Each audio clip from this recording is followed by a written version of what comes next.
pourquoi je disais tout à l'heure, pourquoi je voulais parler d'intelligence artificielle, parce qu'on entend beaucoup de bêtises. La dernière que j'ai vue, c'était la semaine dernière. L'intelligence artificielle nous permettra bientôt de connaître la date de notre mort. C'est quand même assez gros, hein. Et encore une pire, c'est bientôt, alors ça c'est bientôt, l'intelligence artificielle rendra l'être humain immortel. J'ai dit, bon, ben là, il faut vraiment faire quelque chose. Alors, si je me permets de vous parler d'intelligence artificielle, c'est parce que, d'abord, j'ai fait des études d'ingénieur, et puis j'ai fait un doctorat en maths après. Et puis surtout, dans ma dernière décennie de vie professionnelle, dans les années 90, j'ai dirigé une société de consulting en Suisse, où nous avions développé un des premiers algorithmes, qui s'appelait à l'époque un algorithme génétique, dont je parlerai tout à l'heure, et qui m'a donné cette connaissance. Et puis, comme je suis curieux, depuis que je suis à la retraite, l'année dernière, j'ai suivi les cours au Collège de France sur les réseaux de neurones artificiels pour en savoir un peu plus sur ce type d'intelligence artificielle. Quant à l'esprit humain conscient et intelligent, alors j'ai eu la chance, je dis la chance parce qu'à l'époque, ça n'en était pas une, mais à 10 ans, j'ai fait une sortie du corps spontanée. Et tout d'un coup, j'ai pris conscience, vous imaginez le traumatisme à 10 ans, j'ai pris conscience que je n'étais pas mon corps physique, que j'étais quelque chose d'immatériel qui vivait là, à l'intérieur et à l'extérieur de ce corps, et que c'était ça mon vrai moi. Donc j'étais complètement tétanisé par ça.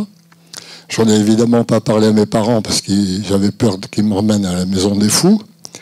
Et j'ai passé toute ma vie à essayer de comprendre ce qui m'était arrivé. Et j'ai enfin compris, à 50 ans, quand j'étais à l'Institut Monroe, où, vous en parlerez tout à l'heure aussi, j'ai pu revivre cette expérience plusieurs fois et faire des expansions de conscience et donc aller explorer cet autre moi qui est mon vrai moi. Voilà. Alors la structure de la conférence, d'abord je vais vous dire qu'est-ce que c'est que l'intelligence artificielle et comment ça marche. Deuxièmement, on verra comment fonctionne l'esprit et l'intelligence humaine pour comparer les deux. Ensuite, on parlera ce qu'on peut faire avec l'intelligence artificielle et ce qu'on ne pourra jamais faire avec.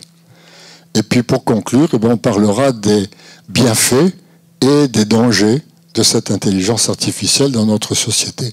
Donc les logiciels d'intelligence artificielle ne sont ni plus ni moins que du code, c'est-à-dire de l'informatique. C'est des logiciels comme d'autres, d'accord ?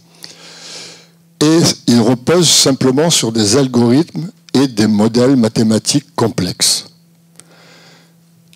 La seule différence entre un logiciel d'intelligence artificielle et un logiciel classique, c'est qu'il est capable de mémoriser et d'aller très vite, c'est-à-dire d'apprendre et de mémoriser, et à une vitesse qui est la vitesse de la lumière.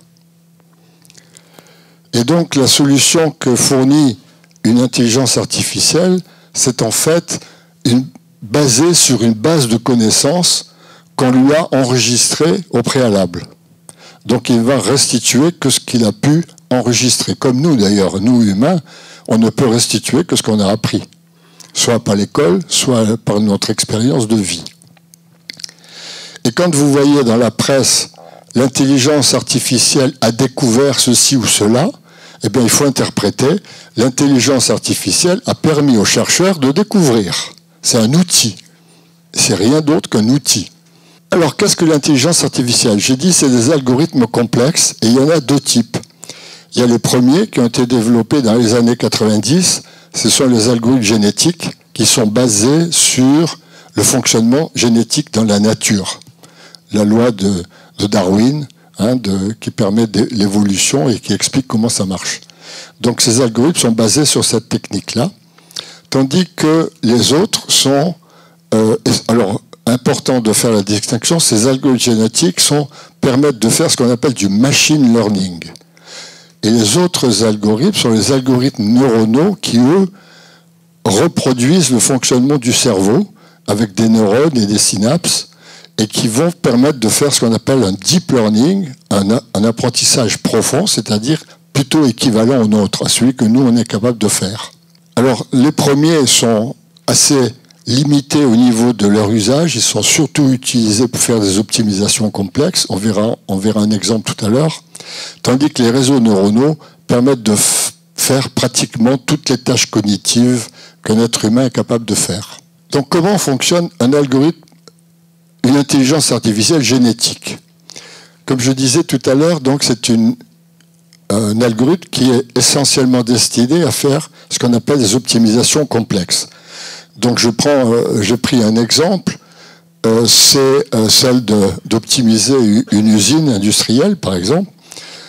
Pourquoi j'ai pris cet exemple? Parce que c'est celui qui était ma vie professionnelle. Et donc, qu'est-ce que c'est qu'une optimisation complexe? C'est qu'on doit en même temps maximiser la production, en même temps baisser les coûts, en même temps maximiser le service au client et en même temps baisser les stocks. Donc on doit maximiser certains critères et minimiser d'autres. Et donc c'est conflictuel. Et donc ça, les mathématiques linéaires, l'algèbre linéaire ne permet pas de le faire. Seul ce type d'algorithme permet de le faire. Alors comment il marche? On va prendre une usine, donc on va lancer un plan de production dans un modèle mathématique qui va décrire l'usine. Alors à quoi ça ressemble? Ça ressemble à ça. Toutes les boîtes, c'est des postes de travail.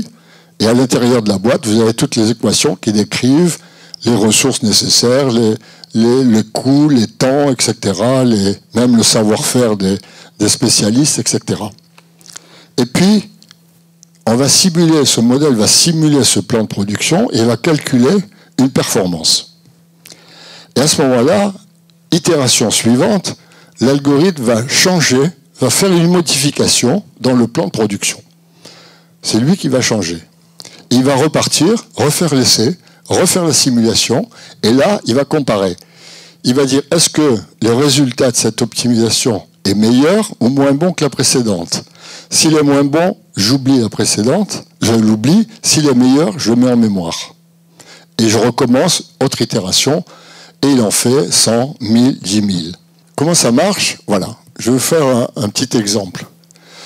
Pendant un certain temps, l'algorithme, il apprend. Et puis il trouve des solutions, puis il continue d'apprendre. Il ne trouve rien de mieux, puis il apprend. Il trouve, puis il apprend, il trouve encore. Et puis au bout d'un moment, il est asymptotique, c'est-à-dire qu'il ne trouve plus rien. Et là, on est sûr qu'on a trouvé l'optimum. Donc tout à l'heure, je vous montrais le vrai modèle, je vous montre la vraie solution. Là, voilà, c'est vraiment une courbe qui montre les différentes itérations. Alors ça peut prendre 100 itérations, 1000 ou 10 000. Ça m'est arrivé de lancer un calcul le soir pour avoir les résultats que le lendemain matin. Par contre, ce qu'il faut comprendre dans ce type d'algorithme, c'est qu'ils ne permettent pas de cumuler le savoir. C'est-à-dire que pendant le calcul, l'algorithme apprend, il voit que cette solution est meilleure que la précédente, donc il la retient, mais une fois que le calcul est terminé, qu'on a coupé le courant, il a tout oublié. Si on revient le lendemain, qu'on lui redemande le même calcul, il va repartir en itération pour trouver une solution. Il n'y a pas de cumul du savoir. C'est ça sa limite. Contrairement aux autres intelligences artificielles qui sont les intelligences artificielles neuronales basées sur des réseaux de neurones qui ressemblent à notre cerveau et sur des algorithmes neuronaux également qui sont des modèles mathématiques. On va voir tout à l'heure comment ça marche. Alors à quoi ça ressemble? Ça ressemble à ça. Vous avez des couches de neurones interfacées les unes avec les autres, des neurones d'entrée, des neurones de sortie, et c'est très comparable au cerveau humain. Alors je vous montre un cerveau humain en comparaison. Donc vous voyez les neurones. Et puis les connexions, c'est ce qu'on appelle les synapses. Alors il y a une différence majeure qu'on peut voir, c'est que vous voyez, il y a certaines synapses, comme celle-là, ou celle-là, qui n'aboutissent, qui ne sont pas connectées. Pourquoi? Parce que pendant la vie de l'être humain, on continue à développer ces connexions. Donc avec l'âge, certaines neurones vont mourir, mais les synapses continuent à se développer.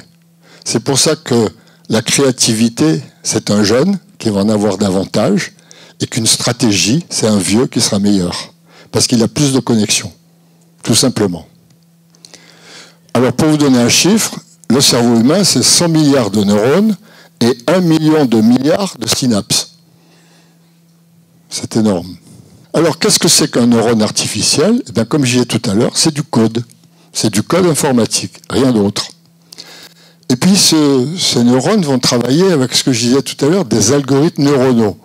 C'est-à-dire que ce sont des process, des procédures de différents types. On va avoir par exemple ce qu'on appelle un selection process qui a permis de sélectionner les choses, de prediction, d'exploration, d'apprentissage ou de wrap-up. J'ai mis le mot anglais parce qu'en français c'est rassembler et mettre en forme.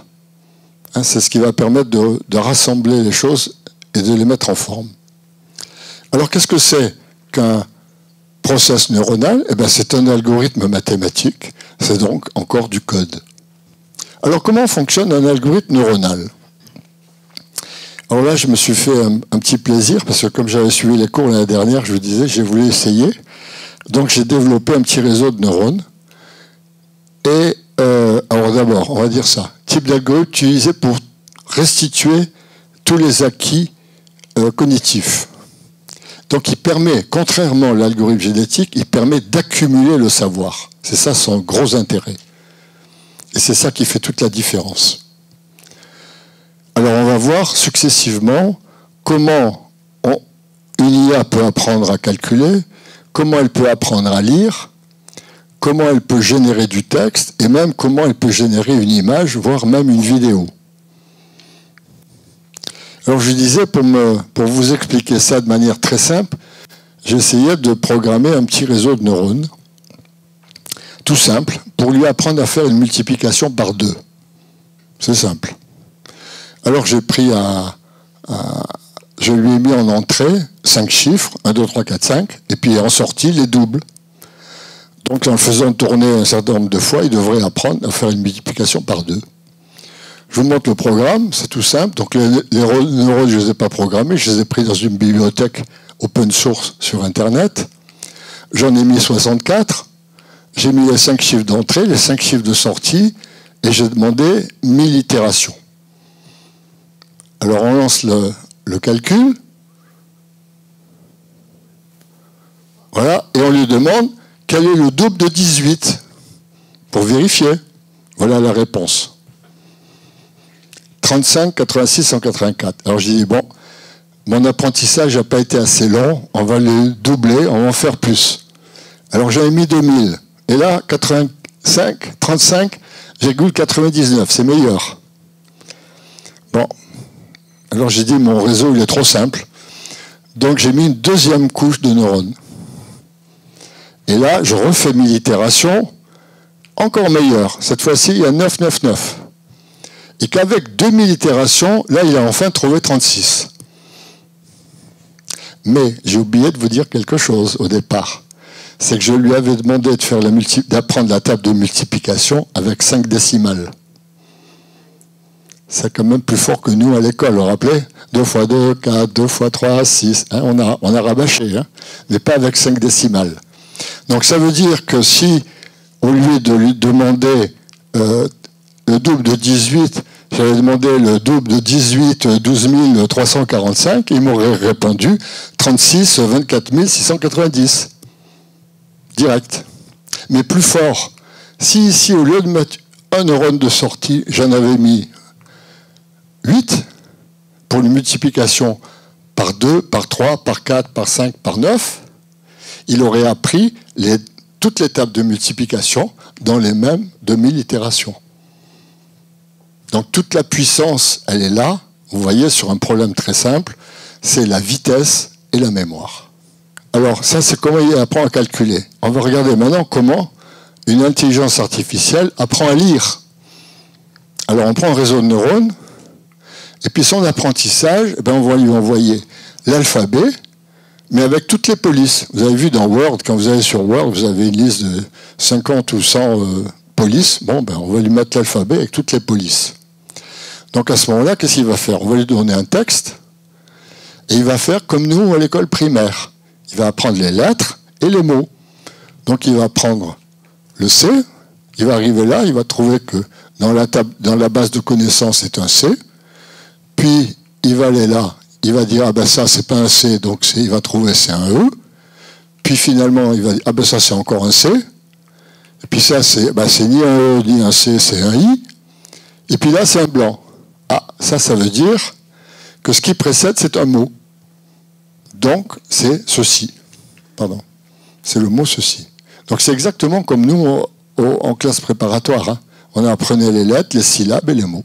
Alors maintenant, pour aller un peu plus loin, on va dire, imaginons que cette fois-ci, on lui donne une lettre, on lui donne un texte, mais dont la police n'a pas été enregistrée dans l'algorithme.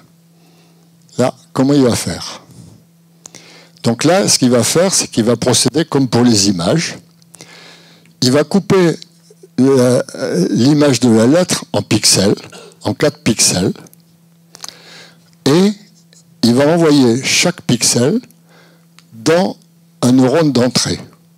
Et le neurone d'entrée, il va chercher ce petit dessin du pixel 1, dans quelles lettres on peut les retrouver.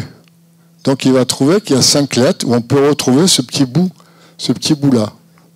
De même, le pixel numéro 2, il n'y a que 2 lettres qui peuvent l'avoir.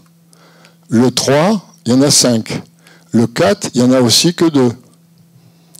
Donc toute cette information qui est là, et puis ces solutions possibles, sont entrées dans le neurone, qui est en fait un modèle mathématique, qui va prendre en compte toute cette information et qui va derrière comparer tout ça et voir que la seule solution, c'est un C, parce que c'est le seul qu'on trouve dans les 4 pixels. Alors, vous avez connu tous ChatGPT, je suppose, qui l'a essayé.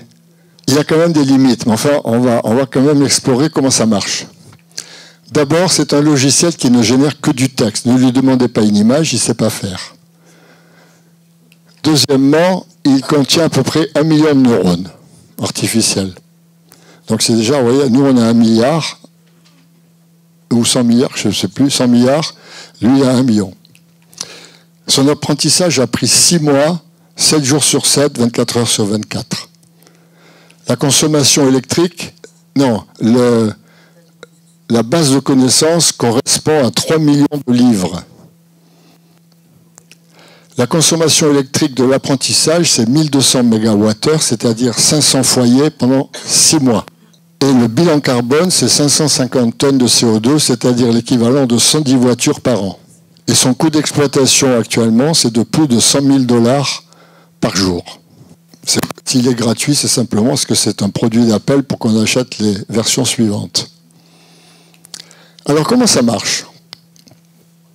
Alors, j'ai fait un essai, j'ai dit, voilà, je voudrais que tu m'écrives une lettre de motivation pour un poste d'informaticien spécialisé en réseaux neuronaux, bilingue français-anglais, avec 7 ans d'expérience dans les sociétés multinationales. Alors, premièrement, première activité du ChatGPT, c'est le selection process.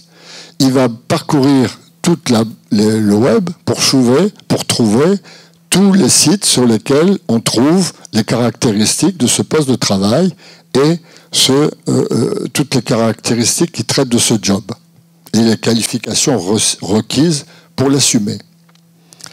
Ensuite, il va passer en exploration process, c'est-à-dire qu'il va parcourir tous ces sites pour trouver quels sont les arguments intéressants, quelles sont les caractéristiques à mettre en évidence, etc. Et il va les retenir. Et puis, il va passer en wrap-up process, c'est-à-dire qu'il va rassembler tout ce qu'il a découvert et le mettre en forme à partir de sa base de connaissances du français, où il connaît tout le vocabulaire, la grammaire, la syntaxe, etc. Et il va écrire une lettre. Alors je vous la montre. Je vous la lis parce que c'est écrit en petit. Je me permets de vous adresser ma candidature pour le poste d'informaticien spécialisé, etc. Là, il a repris tout le truc.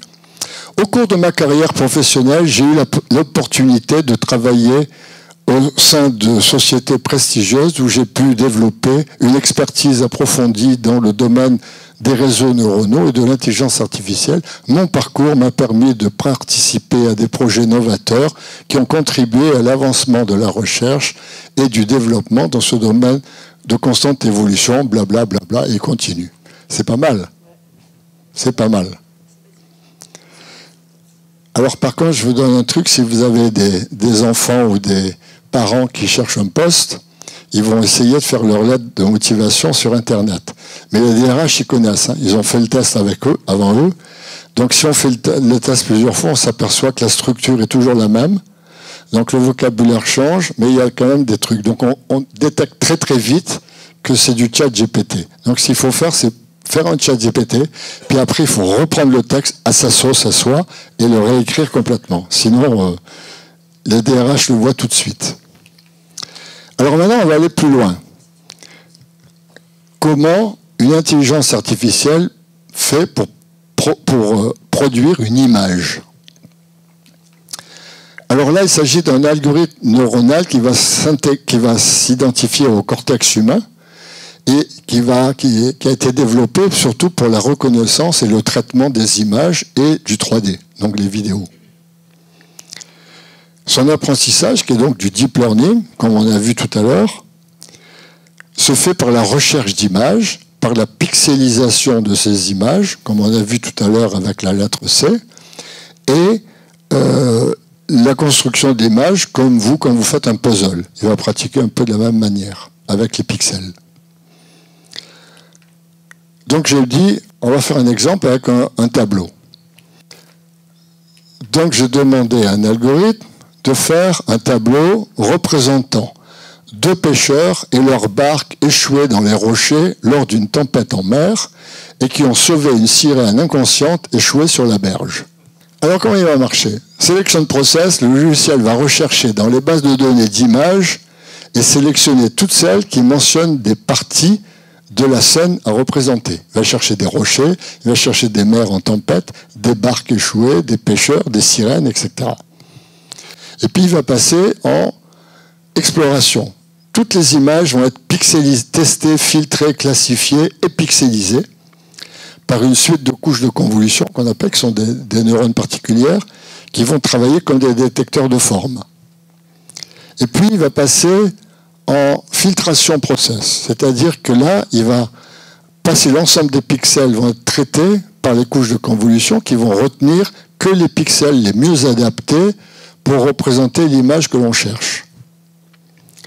Et puis il va passer en learning process, c'est-à-dire qu'il va essayer d'apprendre maintenant, en triturant tous ces pixels, comment les assembler, qu'est-ce qu'il y a comme règle pour les assembler, pour qu'on arrive à représenter l'image demandée. Et puis en fait, il va passer en wrap-up process. Là, il va faire exactement comme vous quand vous faites un puzzle. Il va chercher, mettre les pixels ensemble. Mais le résultat, le voilà. C'est pas mal, hein? Alors là, on a fait le tour un peu de l'intelligence artificielle et comment ça marche.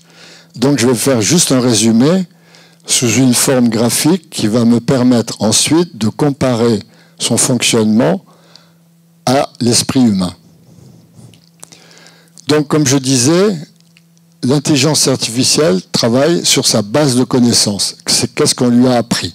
Donc, c'est toutes les données disponibles sur Internet qu'il va aller chercher, ou les captations et analyses d'informations contenues par divers systèmes. Par exemple, s'il y a des tas de capteurs, si on l'utilise pour faire marcher une machine, il va enregistrer tout ce que les capteurs vont lui envoyer, etc.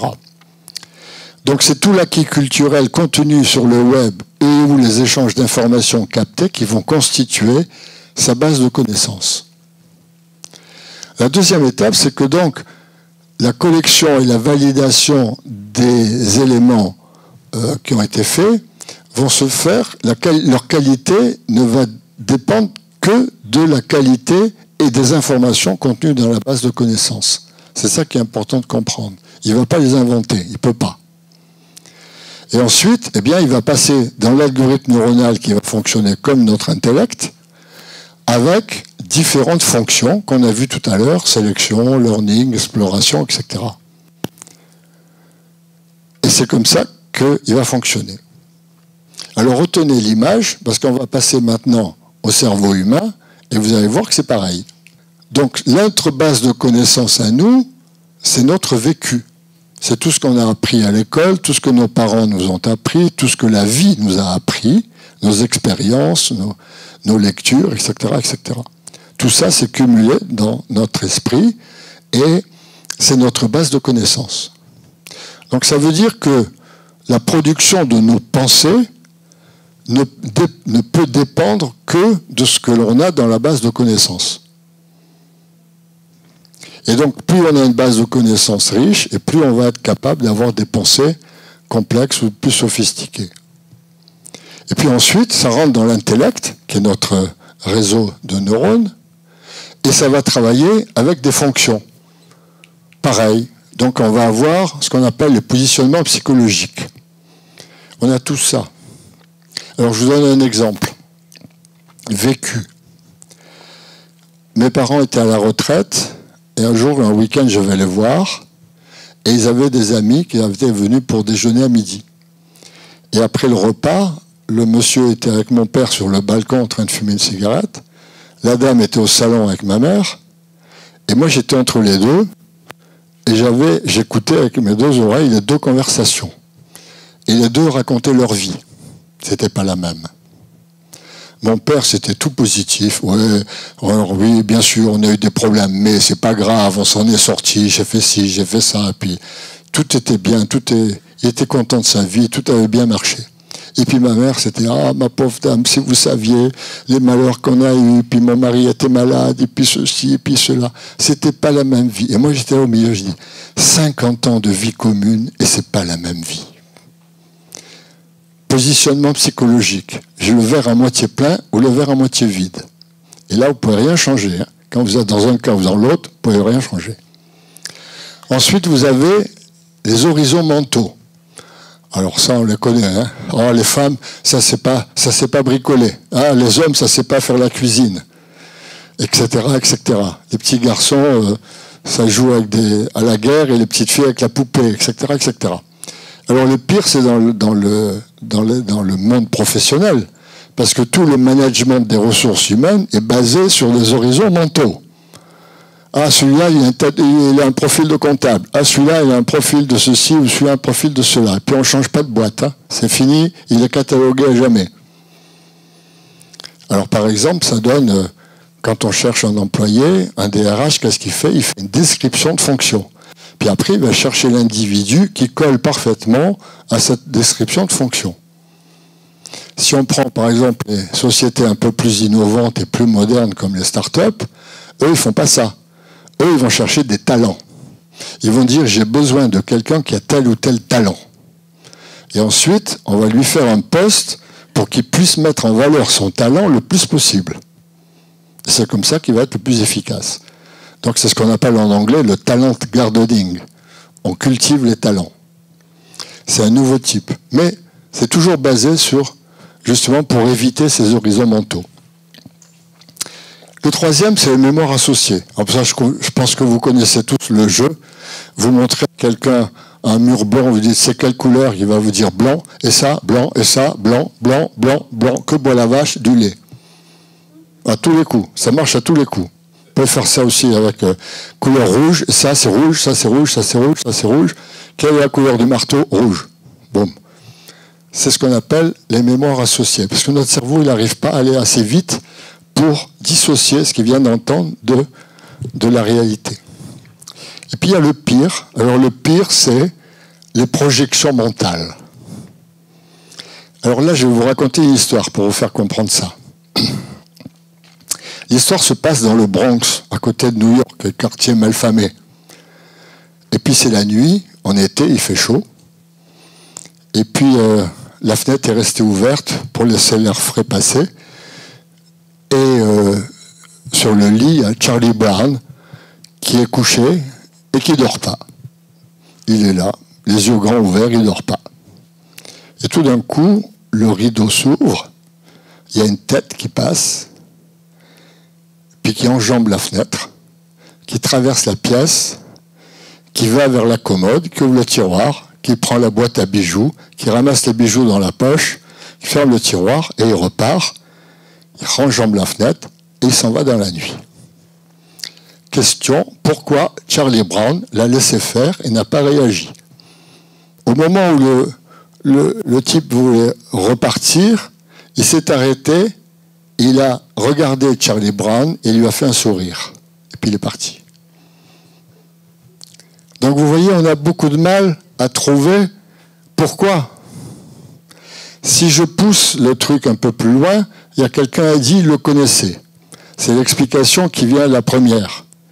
Et puis la deuxième qui vient, personne ne l'a dit, mais souvent quand je fais l'exercice, il y a des gens qui le disent, c'est de dire, oui, mais c'est un copain, et puis ils ont fait, c'est en fait une arnaque à l'assurance. Ben, voilà. Hein. Et là, tout le monde dit, ah ben oui, évidemment, évidemment, c'est logique. Eh ben non, c'est pas logique. Parce que Charlie Brown est un bébé. Alors ça, vous voyez, vous ne pouviez pas le trouver. Parce que ce n'est pas dans votre base de connaissances. Parce qu'on n'appelle jamais un bébé Charlie Brown. On dit le bébé Charlie, le petit Brown, mais on ne dit pas Charlie Brown avec nom et prénom. Jamais. Donc ce n'est pas dans notre base de connaissances. Donc on ne peut pas le trouver. Alors ça, c'est projection mentale. Et quand vous avez beaucoup de gens qui sont convaincus par cette solution que c'est un escroc, eh bien, vous avez fait un complot contre Charlie Brown, tout simplement. Voilà. Donc là, j'étais un peu vite, je passe. Et maintenant, on va voir la distinction entre la fameuse intelligence artificielle et la nôtre. Pourquoi nous, on est nettement supérieurs? Parce qu'on a ça. On a l'intuition. L'intuition, ça vient de notre moi intérieur. Moi, je l'appelle le moi intérieur. Comme je disais tout à l'heure, quand j'ai fait une sortie du corps, je me suis aperçu que j'étais autre chose que ce corps physique. Donc, j'ai donné un nom, c'est mon moi intérieur. Ou bien, ça vient encore de ce qu'on appelle, les anciens appelaient l'akasha, qui est le champ informationnel originel qui contient toute l'information de l'univers et qui fait que les idées viennent de là. Et puis, il y a aussi des gens qui ont des capacités surnaturelles, hein, ce qu'on appelle les autistes, le syndrome d'Asperger, par exemple. Quand j'ai travaillé au début de ma carrière au CERN, à Genève, on avait un autiste Asperger qui avait une 50aine d'années, qui travaillait avec les physiciens pour les aider dans les calculs très compliqués. Et comme il était très fier de ses talents, tous les ans, le CERN organisait une soirée, il s'appelait Monsieur Klein, il organisait une soirée Klein. Alors ça se passait dans l'amphithéâtre, qui était bourré ce jour-là. Puis Klein arrivait, alors il était hirsute complètement, il avait des cheveux pas lavés depuis 15 jours, enfin, il était vraiment un personnage spécial. Et puis, il écrivait des chiffres, il demandait aux gens, donnez-moi des chiffres. Alors les gens disaient 3, 8, 9, 10, et lui il écrivait au tableau tous ces chiffres dans n'importe quel ordre. Puis quand le tableau était plein, il y avait 10 mètres de chiffres, il disait maintenant qu'est-ce que vous voulez que je fasse avec ça? Alors les gens disaient, tu nous fais extraire la racine 3, extraire la racine 18, etc. N'importe. Et on lui donnait un challenge comme ça épouvantable. Et là, le spectacle commençait. Et alors Klein commençait à marcher, à déambuler, à se gratter la tête, presque à danser, etc. Puis il allait mettre un chiffre au milieu du tableau. Et puis il continuait. Puis on mettait un autre 2 mètres plus loin. Et ainsi de suite. Ça durait toute la soirée comme ça. Et puis au bout d'un moment, il avait fini par remplir le tableau, mais pas dans l'ordre. Hein. Les chiffres, c'était un peu n'importe comment. Et puis quand il arrivait, il a vers la table. Voilà, c'est ça. Alors on appelait l'ordinateur central, avec lequel il était connecté. La réponse arrivait, il était juste. C'était vraiment assez spectaculaire. Donc vous voyez que l'intelligence artificielle va vite, mais il y a des humains qui vont aussi très vite. Hein, mais ce n'est pas encore autant. Alors, quelle est la distinction entre découverte et invention? La découverte, c'est ce qu'on reçoit tout d'un coup. C'est Archimède qui, Eureka, il découvre le principe d'Archimède parce qu'il prend son bain. Ou c'est Newton qui est dans son jardin en train de rêvasser, qui voit tomber une pomme et qui découvre la gravité. Ou c'est Einstein qui disait toujours moi, la théorie de la relativité, je l'ai reçue par intuition. Après, je l'ai mis en forme, c'est tout. Par contre, une invention, c'est ce qu'un humain va faire pour développer un nouveau produit, par exemple, ou un nouveau concept, mais en général, elle vient que parce qu'il a eu une ou plusieurs intuitions d'avant. C'est ce qui faisait dire à Poincaré, c'est par la logique que nous prouvons, et c'est par l'intuition que nous découvrons. C'est ça, en fait, notre plus. Alors, les différents types d'intelligence que nous pouvons avoir, humains, c'est d'abord l'intelligence rationnelle, c'est celle qui nous permet d'analyser, de conceptualiser, de comprendre, etc., de travailler avec, de résoudre des problèmes. Puis c'est l'intelligence émotionnelle qui nous permet d'appréhender le sentiment des autres, qui nous permet de développer l'empathie, qui nous permet en fonction de nos propres émotions, de réagir différemment. Et puis il y a l'intelligence intuitive ou l'intelligence abstraite, qui est celle où tout d'un coup, paf, on a une idée, on découvre quelque chose et on ne sait pas pourquoi. Alors là, je vous raconte une histoire aussi, comment j'ai découvert ça. Moi aussi, à l'âge de 15 ans, c'est que j'étais en classe de 3e, et puis le lundi, on avait un terreau écrit d'histoire. Et puis, j'avais pas envie de réviser parce que ça m'embêtait, il faisait beau, j'avais des copains qui m'appelaient pour jouer au volley. Et donc, tout d'un coup, j'entends, c'est pas une voix que j'ai entendue, c'est comme un savoir télépathique, une voix non sonore qui me dit « la guerre du Schleswig-Holstein ». Je dis quoi? J'avais jamais entendu parler. Alors je précipite sur l'encyclopédie de mes parents, on n'avait pas Internet à l'époque, et je trouve la guerre, qui est une illustre guerre du XVIIIe siècle, du XIXe siècle. Et donc j'ai dit à la petite voix, chiche, je prends une double feuille, je mets mon nom, la date du lundi, et je copie 4 pages de la guerre du Schleswig-Holstein. Quand j'arrive le lundi à l'école, vous imaginez la trouille que j'avais. Hein. J'ai dit, si c'est pas ça, je suis cuit. Et le prof arrive, pose le cartable, prend la craie. La guerre du Schleswig-Holstein, vous avez 1 heure. Vous imaginez le choc à 15 ans. Mais c'est qui cette voix? Et comment elle savait que le truc de l'interro écrite? C'est pas possible, ça. C'est typiquement ça. L'accès à l'information akashique dépend du niveau de conscience de l'être humain. Là, je suis obligé de faire un raccourci. J'espère que certains d'entre vous, si vous n'arrivez pas à comprendre ce concept-là, je vous demande d'aller voir la vidéo que j'avais fait l'année dernière sur la physique quantique, et là, vous aurez l'explication plus détaillée. Mais je vais essayer de résumer. En fait, la vie, je la représente par une courbe. Ici, vous avez la fréquence qui définit la conscience, parce que la conscience, c'est simplement qu'une élévation de fréquence. Hein. Plus on a une fréquence élevée, plus on a une conscience élevée. Et puis le temps. Et donc la vie, c'est une courbe en S, entre la vie et la mort, comme tous les systèmes dans l'univers. C'est ce que le 3e principe de la thermodynamique, tout évolue selon une courbe en S, du début à la fin. Et ce qui est en gris tout autour, ben, c'est ce fameux akasha dans lequel on vit. C'est ce que les Asiatiques appellent le ki ou le chi, ou ce que nos anciens appelaient l'éther, ou le prana en Inde. C'est cette énergie porteuse d'informations dans laquelle nous baignons. Et donc, en fonction de notre niveau de conscience, si par exemple on est là, à ce niveau de fréquence, de conscience, eh ben on n'accède qu'à cette information-là. On ne pourra jamais accéder à l'information qui est là, à ce niveau de fréquence. Donc si on monte la fréquence, eh ben on augmente le nombre d'informations qu'on a. Et donc plus on a une conscience élevée, plus on aura des intuitions, plus on aura accès à de l'information akashique. Ce qui faisait dire à Einstein, aucun problème ne peut être résolu sans changer le niveau de conscience qu'il a engendré. Ça, j'aimerais que tous nos dirigeants politiques l'apprennent par cœur. Parce qu'ils cherchent toujours les solutions dans le passé ou le présent, et pas en changeant de niveau. Alors, comment fonctionne le cerveau humain? D'abord, on en a deux. On a deux hémisphères. Il y a le droit, qui lui est la source de l'innovation, c'est l'intelligence intuitive.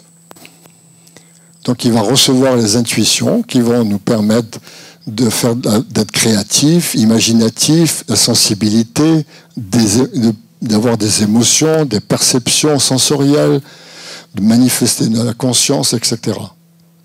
Et puis il y a le cerveau gauche qui, lui, c'est le côté de l'intelligence rationnelle qui nous permet d'agir, d'analyser, de comprendre, de synthétiser le langage, l'écriture, etc. Les raisonnements logiques, etc. L'intelligence humaine est basée sur l'interaction des deux hémisphères. Alors, la question qu'on se pose, c'est, alors non, avant ça, c'est qu'il n'y a pas que la structure du cerveau qui va nous permettre d'avoir des intuitions, il y a aussi notre mode de vie. Et ça, c'est une découverte récente. C'est en 2009 qui a valu le prix Nobel au docteur Elizabeth Blackburn. C'est l'épigénétique qui démontre que par notre style de vie, on peut améliorer ou détériorer notre ADN.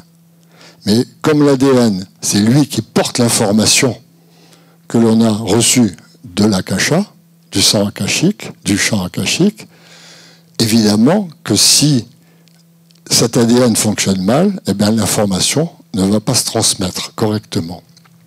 Donc c'était important. Et pour le faire comprendre, j'ai représenté le cerveau, les deux hémisphères, séparés par un miroir à Santin. Vous savez, les miroirs comme dans les commissariats de police, quand on veut interroger un suspect, on l'enferme dans une salle où il y a un grand miroir. Lui, je crois que c'est une glace, mais il y a les flics qui sont derrière, qui voient tout ce qui se passe dans la pièce. Alors quand on vit dans la foi et les pensées positives, quand je dis la foi, c'est pas la foi en Dieu, hein, c'est la foi en soi, en ses capacités.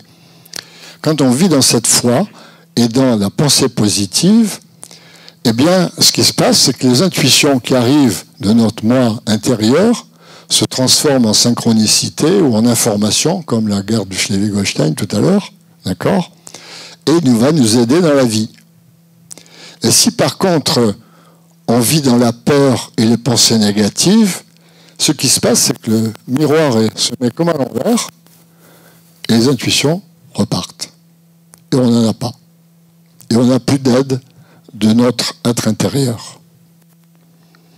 Bon, ça, vous pouvez le constater tous les jours. Hein. Quand vous avez peur, vous êtes tout d'un coup dans un état dépressif, vous allez voir, il vous arrivera que des pépins et vous ne pouvez rien faire. Il n'y a personne qui vous aide. Si par contre vous êtes très dans le positif, détendu, etc., vous allez voir que les problèmes se règlent tout seuls, que la vie est simple. Donc ça marche très bien. Alors comment améliorer le fonctionnement de ces deux cerveaux, outre en ayant une vie la plus positive possible? Eh bien, c'est d'abord en écoutant sa petite voix intérieure. Parce que quand elle nous parle, elle est très ténue. Donc on n'a pas tendance à l'écouter. Et souvent, je suis sûr que ça vous est arrivé, vous savez intuitivement qu'il ne faut pas faire ça. Puis vous le faites quand même, et boum, patatras, vous avez un problème. Puis des fois, elle vous dit, ça il faut faire, ça il faut faire.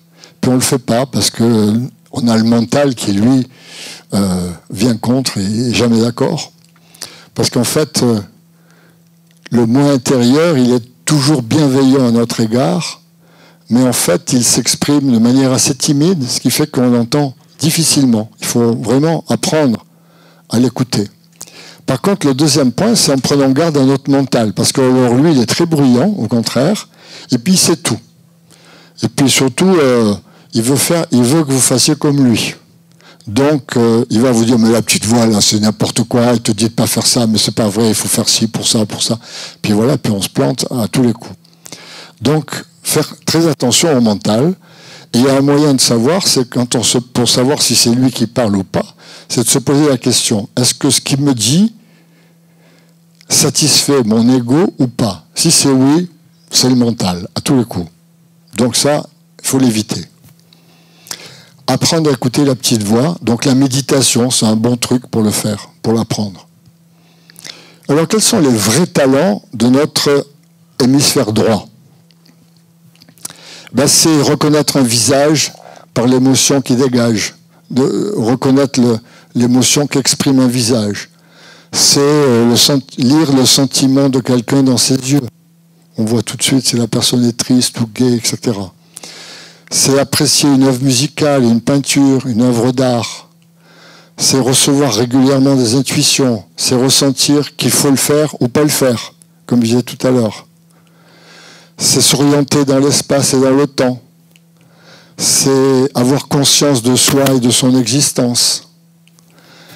C'est élever son niveau de conscience. Et comment se produisent les expansions de conscience, puisqu'on parle de ça. Et je vous disais tout à l'heure que j'ai eu la chance d'aller à l'Institut Monroe, et vous aussi, d'après ce que vous m'avez dit tout à l'heure. Donc, vous allez savoir de quoi je parle. Donc, à l'Institut Monroe, en fait, ils ont développé une technologie, parce que M. Monroe, quand il a eu la cinquantaine, il a fait une sortie du corps, comme moi à 10 ans, et il a voulu comprendre ce qui se passait. Donc, finalement, il a appris que les yogis en Inde, les maîtres yogis faisaient ça tous les jours. Donc, il est allé en Inde, il les a rencontrés, il a vu comment ils faisaient, et donc il a vendu ses entreprises, il a rassemblé sa fortune, il a créé l'Institut Monroe en 1974, hein, donc ça fait 50 ans. Et depuis 50 ans, il travaille là-dessus, sur le fonctionnement des deux cerveaux, et donc l'expansion de conscience. Et il a développé une technologie qui fait que quand il a il a truffé la tête des yogis avec des capteurs, il a enregistré ce qui se passait au moment où il sortait du corps ou qu'il faisait une expansion de conscience.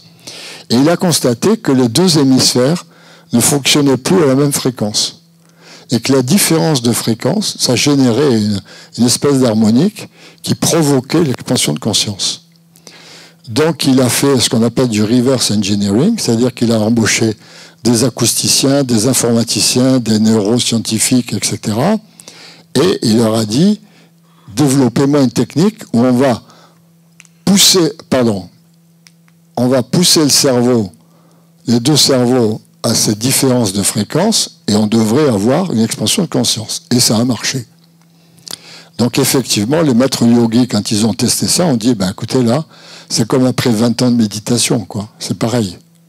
On arrive à des niveaux qu'on n'arriverait jamais sans l'expérience que nous avons. Et donc j'ai suivi des stages là-bas, plusieurs, qui m'ont permis d'explorer ce moi intérieur que j'avais appris à connaître à 10 ans, et à aller voir tout ce qu'il était, comment il fonctionnait par rapport à nous. Alors je vais vous montrer un exemple d'un test que j'ai fait là-bas. Alors je vous l'explique. En abscisse, vous avez ce qu'on appelle au Monroe les focus, c'est-à-dire en fait les différentes fréquences qu'on envoie dans le cerveau pour générer plus ou moins de niveau de conscience. Et puis la courbe rouge, c'est la relaxation physique. La courbe verte, c'est le niveau émotionnel. Et la courbe bleue, c'est le niveau de conscience. On voit qu'au début, la relaxation physique arrive très vite à un niveau qui va se stabiliser. Donc ça se passe très rapidement. Ensuite, la première phase, qui est la phase normale avant qu'on entre en expansion de conscience, on voit qu'il y a un phénomène intéressant, c'est que les pics émotionnels sont corrélés avec les pics de conscience. Donc ça veut dire que quand on a tout d'un coup un saut d'émotion, on a aussi la conscience qui s'élève. Par contre, quand on est en expansion de conscience, vous voyez ce qui se passe, l'émotionnel s'écroule et la conscience s'envole. Et effectivement, c'est ceux qui pratiquent la méditation, vous l'avez constaté, quand on est en méditation vraiment en haut, on a atteint un niveau de fréquence élevé, on n'a plus de mental, on n'a plus d'émotion, par contre, on est ailleurs. Alors, qu'est-ce que peut faire l'intelligence artificielle et qu'est-ce qu'elle ne pourra jamais faire? Alors d'abord, l'intelligence artificielle ne sera jamais qu'un cerveau gauche. Ça, il faut commencer par faire cette restriction-là. Elle n'aura jamais d'intuition ni de connexion avec le champ informationnel originel. Donc c'est la grande différence. Ce que l'IA donc ne pourra jamais faire, c'est avoir des intuitions, être capable d'imagination, découvrir quelque chose de nouveau. Par contre, elle pourra améliorer ce qui existe, sans problème. Faire un raisonnement mathématique. Par contre, elle pourra faire des calculs, même compliqués, comme on a vu tout à l'heure. Elle ne pourra jamais ressentir d'émotion. Par contre, elle pourra en mimer. On peut apprendre à des robots à faire sourire, mais c'est très restreint, ce qu'on peut leur faire faire. C'est des copies. Avoir la conscience de ses actes et des conséquences qu'ils peuvent avoir. Prendre conscience d'elle-même, de savoir ce qu'elle est en train de faire. Avoir une sensibilité autre qu'une capacité de réaction à un stimuli extérieur, ou avoir des perceptions sensorielles. Toutes ces choses-là, c'est des choses qui viennent de notre cerveau droit et qui ne pourront jamais être recopiées ou imitées par une intelligence artificielle. Donc, ce que l'intelligence artificielle, on va regarder 3 cas de ce qu'elle peut faire dans des domaines différents. Dans le domaine informationnel, par exemple. Alors, par exemple, j'ai un ami qui est avocat, je lui ai demandé, quand tu fais un dossier où tu as besoin de connaître toute la jurisprudence qui existe, comment tu fais? Alors il m'a dit, je vais d'abord chercher sur le web toutes les bases de données juridiques dans lesquelles on traite de toutes les jurisprudences possibles et imaginables. Et puis, je vais consulter tout ça, je vais lire attentivement toutes ces pages, retenir ce qui m'intéresse là-dedans pour le procès que j'ai à traiter. Et puis, je vais rassembler tout ça dans un rapport final qui va me donner un document final avec toute ma jurisprudence que je vais pouvoir utiliser. Puis j'ai dit, puis si tu fais ça maintenant avec l'intelligence artificielle, tu fais comment? Alors il me dit, là, c'est tout simple, c'est selection process, exploration process, wrap-up process, quelques minutes seulement. Quand je dis quelques minutes, ça peut être quelques secondes. Alors regardons dans un autre domaine, c'est le domaine sécuritaire. Vous avez remarqué que grâce à Dieu, depuis 2015, il n'y a plus d'attentats majeurs. On a des loups solitaires, mais on n'a plus de gros attentats majeurs. Merci le logiciel Stone, qui veut dire Shaping Terrorist Organizational Network Efficiency. Donc ce logiciel, il marche de la manière suivante. Un service secret identifie dans cette zone d'Irak un terroriste affilié à Daesh ou à Al-Qaïda, etc. Donc il va rentrer dans Stone toute l'information qu'on a obtenue sur ce bonhomme. Et puis on va lancer tous les capteurs possibles et imaginables. Donc on va écouter tous ses téléphones, tous ses SMS, on va lire tous ses emails, tous ses messages dans les réseaux sociaux, etc. Et on va donc découvrir avec qui il est connecté, puis on va regarder la même chose pour les gens avec qui il est connecté, et à la fin de quelques semaines ou de quelques mois, eh bien on a ça.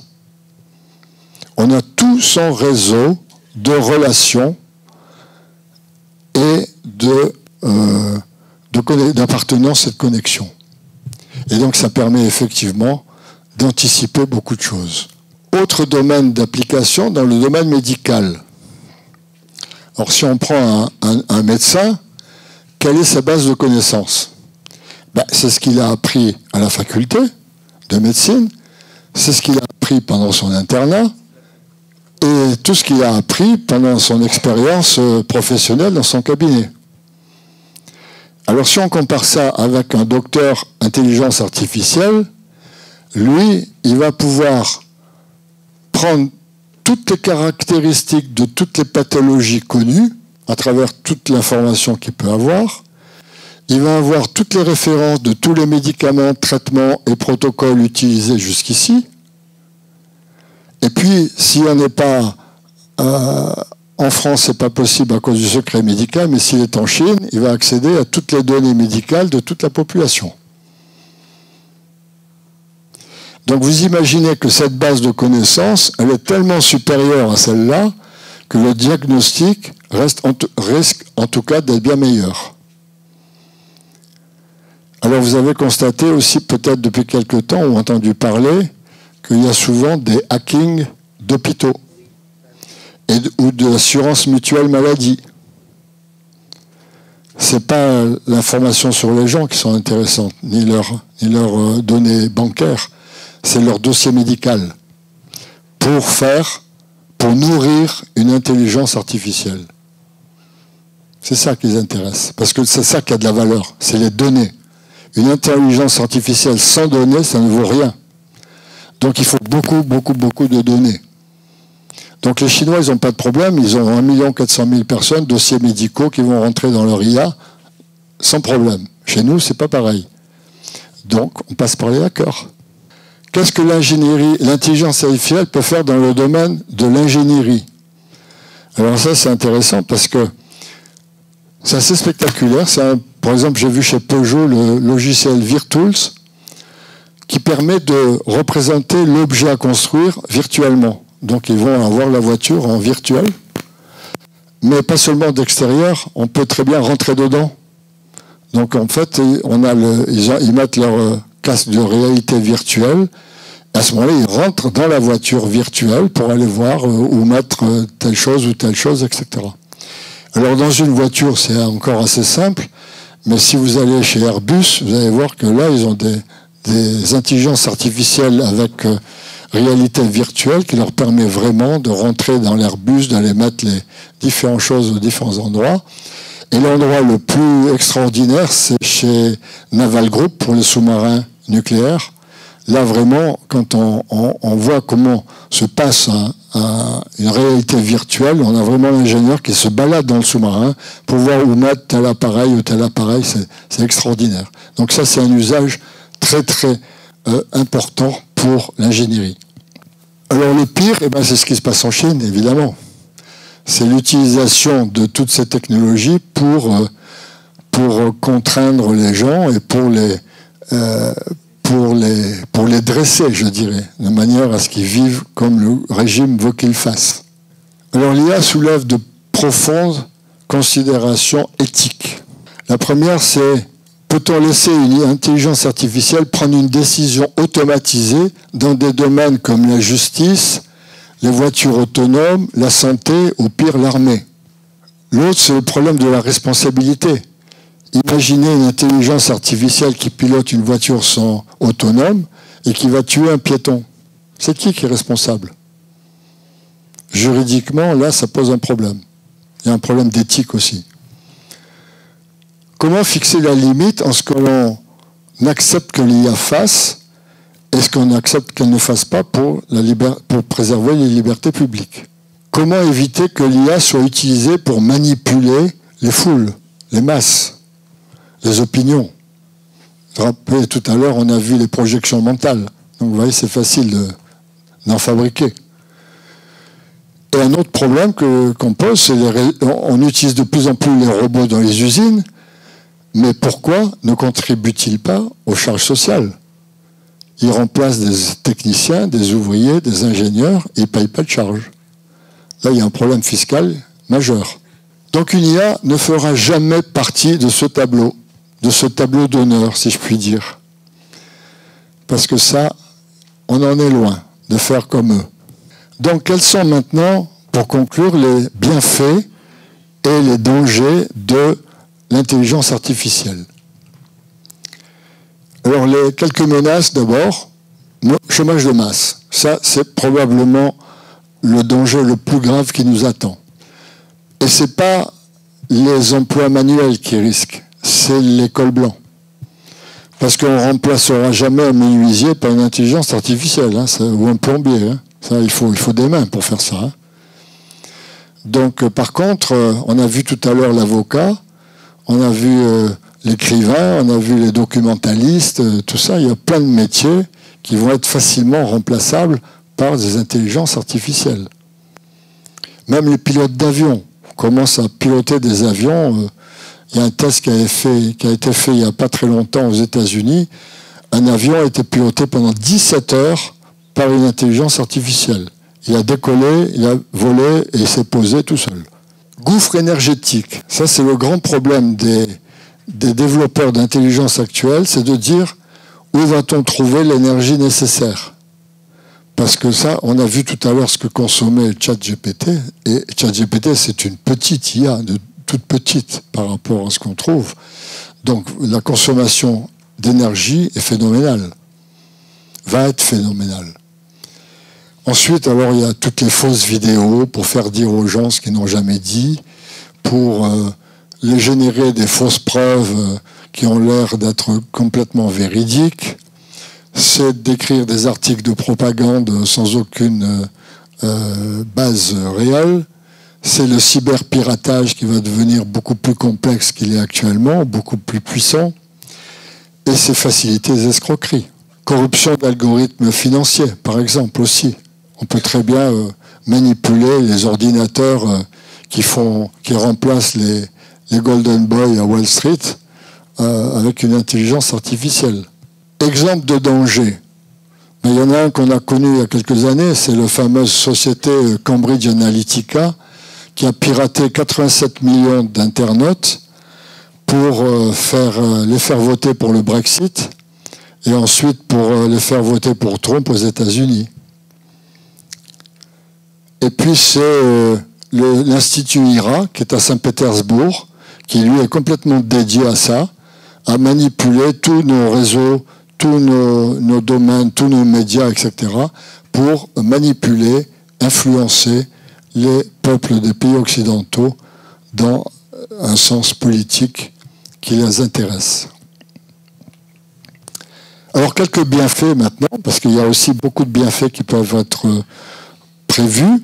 Alors, tout d'abord, il y en a un exemple qui a été fait récemment, c'est d'abord aider les êtres humains dans leur quotidien.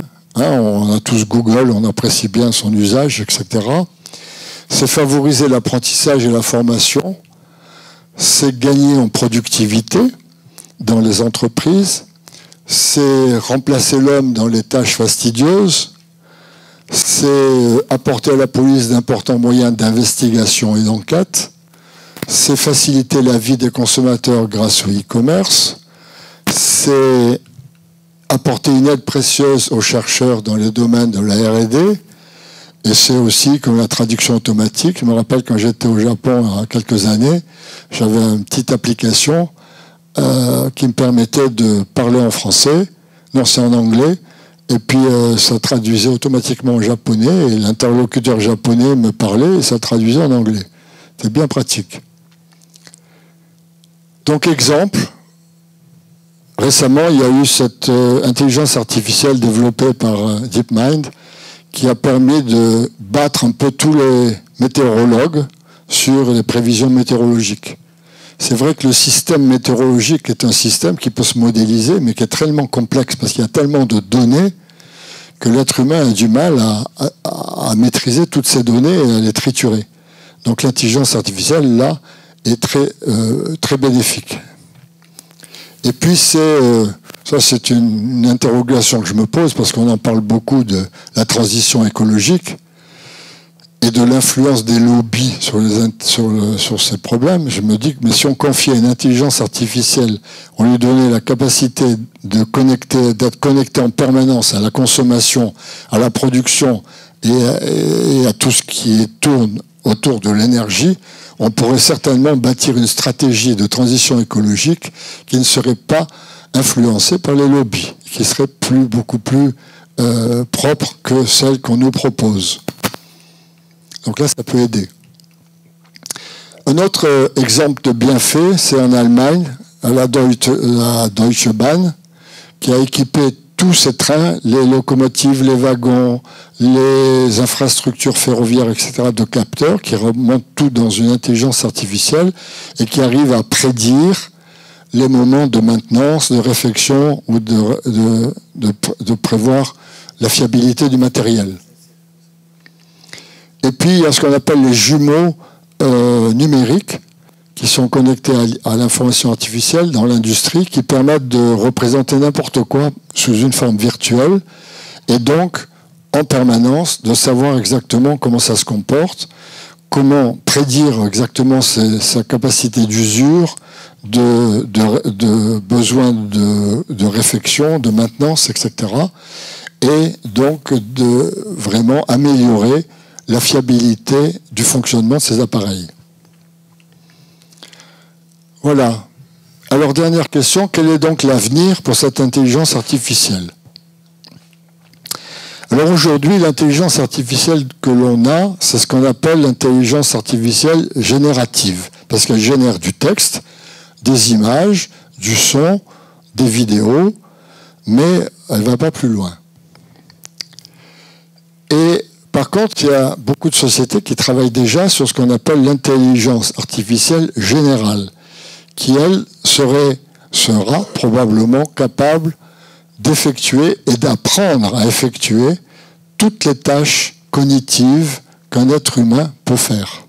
C'est pour ça que je disais tout à l'heure, ce qui est le danger pour le chômage, ce n'est pas les manuels, c'est les cols blancs, parce que c'est les tâches cognitives qui vont être mises en péril. Et cette intelligence artificielle générale va effectivement amener deux risques majeurs, c'est le chômage de masse et le défi éthique et le bouleversement sociétal que cela va provoquer. C'est là où la nécessité d'une régulation devient extrêmement importante. Alors j'ai lu dans les médias, ils adorent parler de ça, dire « Ah, mais bientôt l'intelligence artificielle sera tellement intelligente qu'elle va mettre en péril même l'existence de l'humanité. Les robots vont prendre le pouvoir. » Ok, donc je dis, il y a trois raisons pour lesquelles ça n'arrivera pas. La première, c'est que l'intelligence artificielle n'aura jamais d'intuition, n'a pas de conscience, ne peut pas faire de découvertes. Et puis quand vient même que l'intelligence artificielle, on perdrait le contrôle de l'intelligence artificielle, eh bien il suffit de couper le courant. Parce qu'un data center sans courant, il n'y a plus d'intelligence artificielle. Donc il faut arrêter de nous casser les pieds. Alors en conclusion, eh bien ce n'est pas l'intelligence artificielle qui pose problème, c'est ce que l'on en fait ou ce que certains ont l'intention d'en faire. C'est ça le problème. Car on est dans une société dualiste plutôt. Tous les êtres humains sont duals. Nous sommes tous duals. On est, comme les Chinois disent, yin et yang. On a du masculin et du féminin. On est bon ou on est mauvais. On a tous du blanc et du noir. On est dual. Mais à l'instar de nous, la société humaine, elle est également duale. Par contre, elle est beaucoup plus dualiste que duale. Et je fais la distinction, c'est que, le dualisme, on entend par dualisme, c'est que la dualité contient des concepts de nature conflictuelle, contradictoire. Et c'est ça qui fait que la société est dualiste. Et donc, ça veut dire que dans notre société, il y a actuellement deux visions de l'avenir de l'homme qui s'affrontent. Il y a ce qu'on appelle le transhumanisme, qui rêve de faire un homme augmenté en nous truffant de capteurs, de différentes électroniques, etc. Et puis, il y a l'homme amélioré par l'élévation de conscience. C'est le grand problème de notre société actuelle. Alors pour ma part, j'ai déjà choisi. J'espère que vous ferez le même choix. Et je vous remercie de votre attention.